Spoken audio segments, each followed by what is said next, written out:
Alphonse Daudet, aventure prodigieuse de Tartarin de Tarascon. Singuliers effets du mirage. Ce jour-là, Tartarin de Tarascon n'en dit pas davantage. Mais le malheureux en avait déjà trop dit. Le lendemain, il n'était bruit dans la ville que du prochain départ de Tartarin pour l'Algérie et la chasse au lion. Vous êtes tous témoins, chers lecteurs, que le brave homme n'avait pas soufflé mot de cela. Mais vous savez, le mirage. Bref, tout Tarascon ne parlait que de ce départ. Sur le cours, au cercle, chez Costecalde, les gens s'abordaient d'un air effaré. « Et autrement, vous savez la nouvelle, au moins ?»« Et autrement, quoi donc ? Le départ de Tartarin, au moins ?» Car à Tarascon, toutes les phrases commencent par « et autrement », qu'on prononce autrement, et finissent par « au moins », qu'on prononce « au moins ». Or ce jour-là, plus que tous les autres, les « au moins » et les « autrement » sonnaient à faire trembler les vitres. L'homme le plus surpris de la ville en apprenant qu'il allait servir pour l'Afrique, ce fut Tartarin. Mais voyez ce que c'est que la vanité. Au lieu de répondre simplement qu'il ne partait pas du tout, qu'il n'avait jamais eu l'intention de partir, le pauvre Tartarin, la première fois qu'on lui parla de ce voyage, fit d'un petit air évasif « peut-être, je ne dis pas ». La seconde fois, un peu plus familiarisé avec cette idée, il répondit « c'est probable ». La troisième fois, « c'est certain ». Enfin, le soir, au cercle et chez Costecalde, entraîné par le punch aux œufs, les bravos, les lumières, grisé par le succès que l'annonce de son départ avait eu dans la ville, le malheureux déclara formellement qu'il était las de chasser la casquette et qu'il allait avant peu se mettre à la poursuite des grands lions de l'Atlas. Un hurrah formidable accueillit cette déclaration. Là-dessus, nouveau punch aux œufs, poignées de main, accolades et sérénades au flambeau, jusqu'à minuit devant la petite maison du baobab. C'est Tartarin Sancho qui n'était pas content.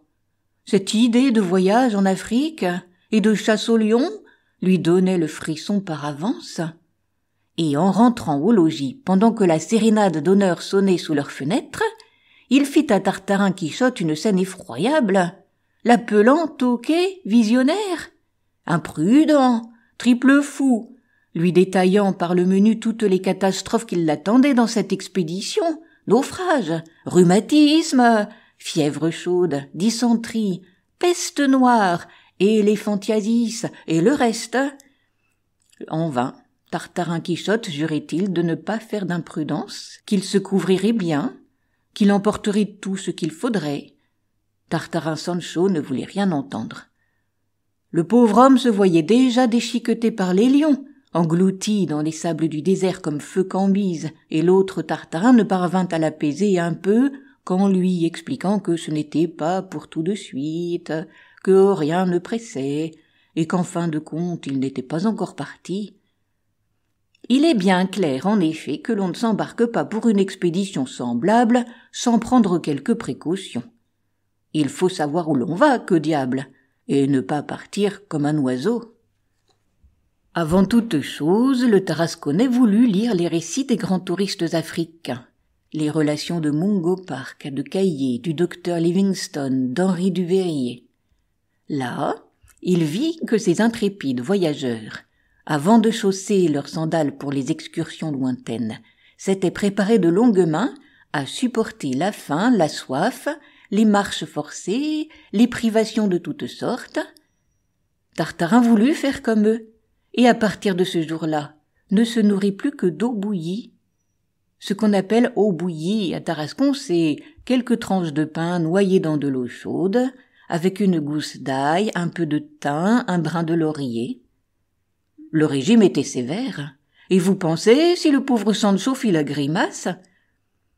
À l'entraînement par l'eau bouillie, Tartarin de Tarascon joignit d'autres usages pratiques. Ainsi, pour prendre l'habitude des longues marches, il s'astreignit à faire chaque matin son tour de ville 7 ou 8 fois de suite, tantôt au pas accéléré, tantôt au pas de gymnastique, les coudes au corps et 2 petits cailloux blancs dans la bouche selon la mode antique. Puis pour se faire aux fraîcheurs nocturnes, au brouillard, à la rosée, il descendait tous les soirs dans son jardin et restait là jusqu'à des 10, 11 heures, seul, avec son fusil, à l'affût, derrière le baobab. Enfin, tant que la ménagerie mitaine resta à Tarascon, les chasseurs de casquettes attardés chez Costecalde purent voir dans l'ombre, en passant sur la place du château, un homme mystérieux se promenant de long en large derrière la baraque. C'était Tartarin de Tarascon, qui s'habituait à entendre sans frémir les rugissements du lion dans la nuit sombre. Chapitre 10. Avant le départ. Pendant que Tartarin s'entraînait ainsi par toutes sortes de moyens héroïques, tout Tarascon avait les yeux sur lui. On ne s'occupait plus d'autre chose. La chasse à la casquette ne battait plus que d'une aile, les romances chômaient. Dans la pharmacie Bézuquet, le piano languissait sous une housse verte, et les mouches cantharides séchaient dessus, le ventre en l'air. L'expédition de Tartarin avait arrêté tout. Il fallait voir le succès du Tarasconnais dans les salons. On se l'arrachait, on se le disputait, on se l'empruntait, on se le volait.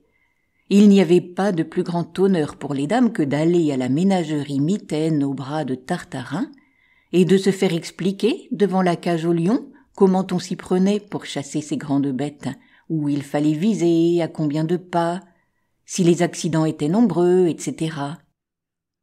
Tartarin donnait toutes les explications qu'on voulait. Il avait lu Jules Gérard et connaissait la chasse au lion sur le bout des doigts, comme s'il l'avait faite.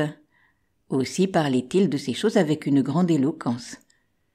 Mais où il était le plus beau, c'était le soir, à dîner chez le président Ladevèze, ou le brave commandant Bravida, ancien capitaine d'habillement, quand on apportait le café, et que toutes les chaises se rapprochant, on le faisait parler de ses chasses futures.